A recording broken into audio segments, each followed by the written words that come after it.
地緣政局仍然未明啦，繼續牽制住全球後市嘅走勢㗎。咁首先咧，滯脹風險咧，正係限制住央行嘅政策空間㗎。主要嘅經濟體嘅通脹率咧，係正係逐步上升啦。咁同時經濟增長放緩嘅跡象咧，亦都係越嚟越明顯㗎。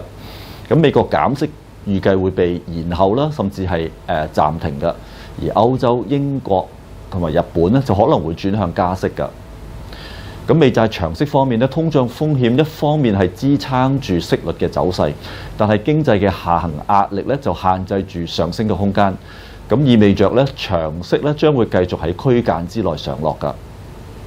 咁聯儲局喺去年底就重新啟動擴表啦，咁每月係買入大約400億美元嘅短期債券㗎。咁呢個措施係目前支持股價同埋債價嘅一大因素。咁以至到喺地緣政局不穩定嘅消息困擾之下咧，美股標指喺4月份咧仍然係創出新高㗎。油價上升啦，政府要推出補貼嘅措施去穩定經濟，但係長遠咧就會大幅增加債務負擔啦，導致到財赤係擴大。咁央行擴表嘅行動咧，實際上係將債市同埋股市嘅風險咧轉嫁去到匯率嘅風險之上㗎。咁與此同時咧，中東嘅戰爭亦都加快咗多邊主義嘅冒起啦，去美元化嘅趨勢咧係進一步增強㗎。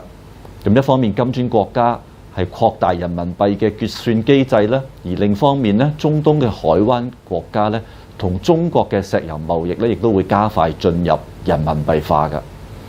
咁短期之內咧，假如戰爭嘅風險係再次上升嘅話咧，咁避險情緒自然會再次上升啦。